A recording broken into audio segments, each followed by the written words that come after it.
I mean, Right, there was a lady at the back there, right next to Bob. Yeah. Hi, more local issue. The introduction of the May 2018 train timetable saw a loss of a third of key train services at Harpenden. That was without any consultation. In the meantime, Luton, which only has 70% of the passenger numbers compared to Harpenden, get 10 more fast train services into London. My question is this: if elected, what steps will you take to ensure that we will get back our train services in May 2020, which is the next timetable change, and then 2 years of misery for Harpenden commuters? Thank you very much. Well, Bim is desperate. Well, I think all the candidates will be desperate to answer this, but Bim, I'll give Bim the first shot.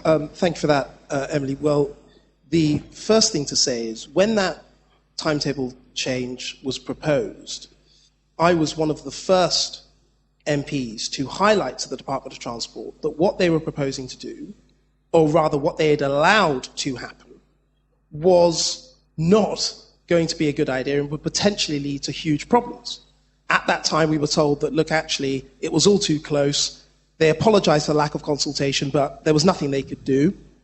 And we saw the impact of that those series of mistakes. And ever since that time, I've been working closely with you, and we've been together with, I don't know how many times, whether it be at select committees, whether it be Department of Transport, whether it be GTR. We've gone through 2 consultations with them. GTR have proven themselves repeatedly to be, frankly, uncaring, and they don't appear to prioritise the needs of Harpenden commuters. And so I've come to the point where I think, and I've made this point to the Transport Secretary, who himself, as a new Secretary of State, at the time this whole thing happened, was a backbench MP whose constituents are themselves served by GTR, because it's well in Hatfield, not far from here.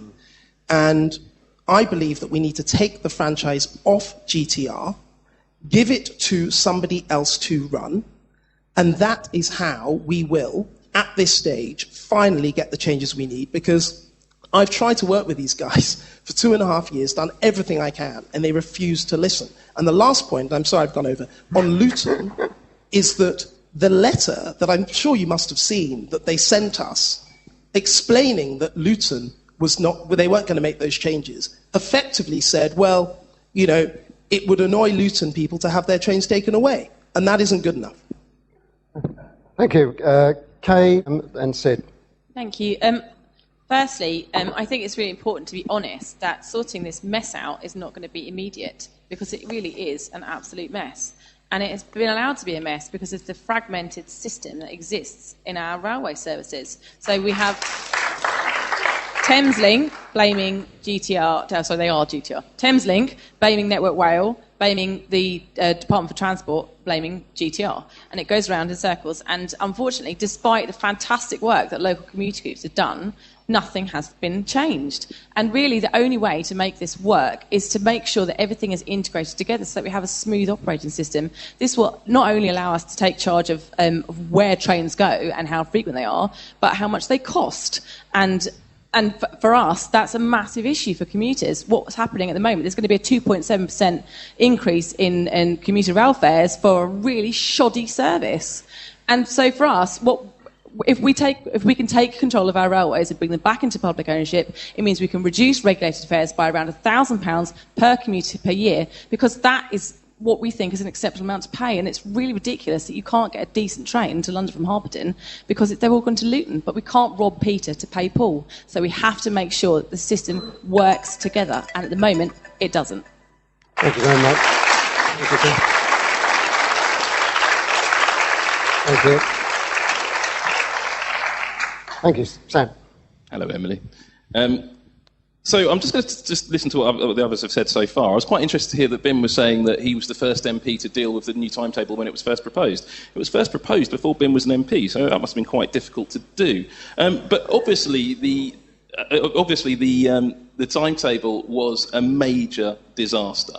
But it's disappointing to hear continual blame going on GTR, the rail operating company, while they are far from blameless.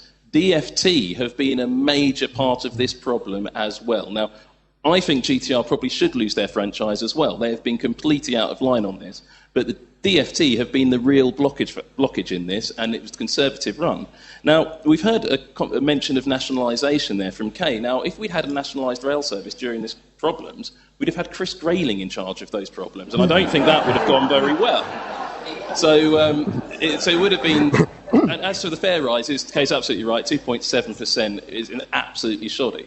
So what would I actually do to improve this system? Well, it's absolutely crucial we do something about it. And as some of you know, I've already been working quite hard on the Hitchin side, and I've been trying to do as much as I can for Harpenden as well. We've had a debate tabled in the House of Lords on this subject a couple of times, I think, and we've been working very closely with GTR. They've been listening to us. We've been trying to get the changes. But one of the things that's coming across is it's not a needs-based timetable. The timetable seems to be awarded to the stations where they have the MPs who shout the loudest. And according to Heidi Allen, who was a former Conservative MP and was a Conservative MP last summer, the reason that certain stations, Luton for example, Letchworth and Baldock, got better services than Hitchin or Harpenden is their MPs were doing the job and another MP wasn't. Thank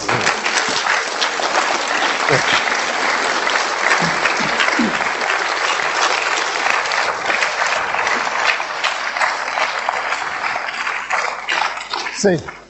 Well, I have to say that I catch the train very regularly from Hitchin to London, and the service from Hitchin to London is vastly improved following the new timetable. We used to get services virtually every 30 minutes, which would be fast services only stopping at Finsbury Park and going into King's Cross.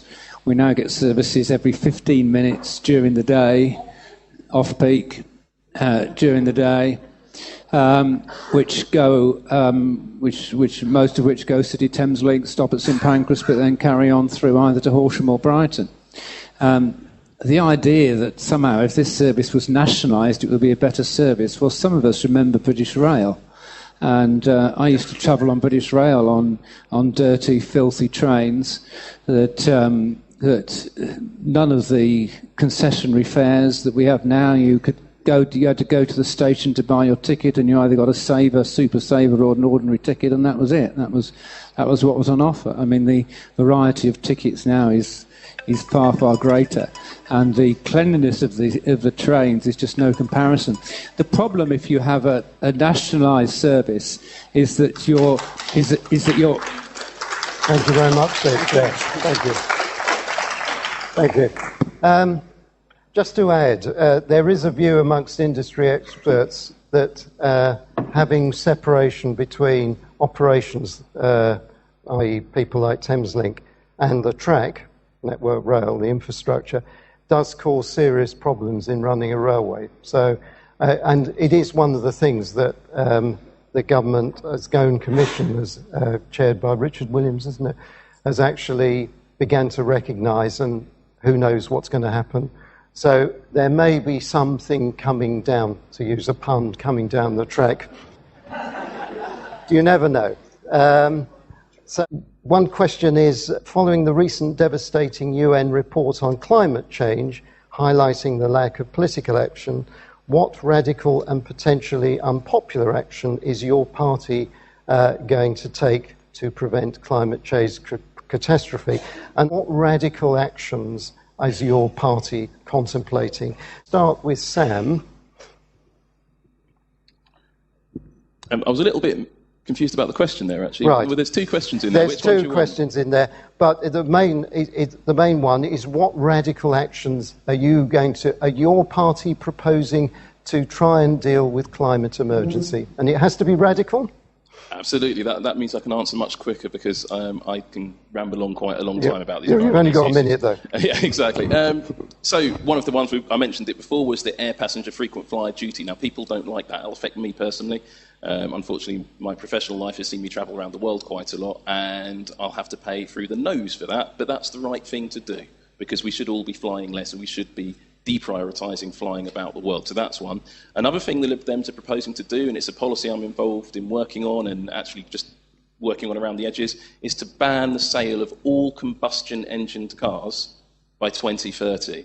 So no combustion engines whatsoever, apart from very small range extenders, are going to be introduced. And we are looking to completely phase out combustion engine vehicles on the road by a little bit later. And that's one that needs a little bit of work, but it's a very drastic policy, and it will make a massive difference in terms of local air quality. We do need to look at the wider impact, because when you're making these drastic steps, you have to look holistically, you have to understand the unintended consequences, and it's not a straightforward science. Thank you very much. Sid?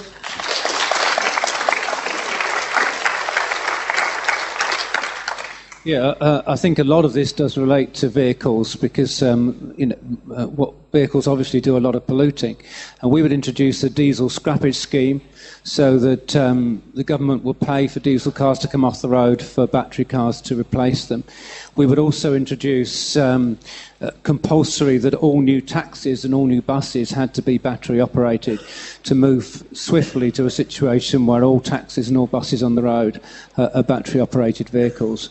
And obviously for all this we need a lot more battery charging points. We need to set up places where people can charge their cars easily, and also encourage and give government support to research to keep improving the batteries. Batteries are improving all the time, but we need to keep that process going so that the battery charging can last longer and longer, and also so that the recharging can happen quicker and quicker. I think this is part of the process that's going to take place. Just on the general point, I think it's also very important that we're involved in the follow-up to the Paris 2015 Accord. That's going to be reviewed in 2020. It's very important that our government is committed to that process and that we have international agreement. The actual pollution from this country is only 1% of the world's pollution. 25% comes from China. Thank you. Thank you very much, Sid. Bim? Well, I think the first thing to recognise is actually we have got a pretty good record on this subject so far. We have, in this country, we've decarbonised faster than any country in the G20 since the year 2000. First thing. In relation to, for example, wind power, in the year 2010, I think it was about 7.5, I think they're called terawatts, so they're bigger than gigawatts. 7.5 terawatts generated by wind, now it's over 30. We are actually moving in the right direction, but there is more to be done. So what radical action, or what big action? As a conservative, the word radical slightly scares me sometimes. But what action do we need? The first is we are the first major government in the world to legislate for net zero by 2050. And for all of the people that say, oh, we should do it by next year or do it by 2030, Baroness Brown, at a climate change conference I held in this very centre where we're sitting now and in the other rooms in here, she said, and she's deputy chair of the Committee on Climate Change, a political body, she said that 2050 itself was very challenging. And we are moving in that right direction. I'd like to see us do all sorts of things in the next Parliament, like retrofit lots of houses so we lose less heat and less energy from lots of buildings. All sorts of other things we need to do. I think we need to do more on transport as well. But let's not forget that we have got a good record, we have done good things, but we need to move forward even further and even faster.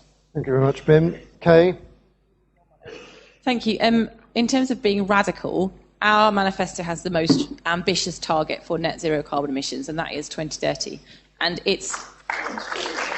Well, it is possible if you make the right choices. 2050 is far too late, and at your rate, we won't be doing it until 2099, by which point half the world will be underwater. So we do need to make radical changes, and some of them aren't going to be popular. For example, the expansion of Luton Airport. For some people, this means lots of jobs. For me, I think that we need... No, well, I'm not doing it. I'm against Luton Airport expansion, and we need to make sure that we find jobs for people in green industries and stop allowing them to be developed in dirty, polluting industries. So in terms of being radical, our ambition is the same as the Liberal Democrats, in that we will phase out combustion engines and we'll end the sale of them by 2030. We also want to give interest-free loans for electric cars, but this means putting in the infrastructure for these vehicles, and it means making sure that we think greenly when we're planning.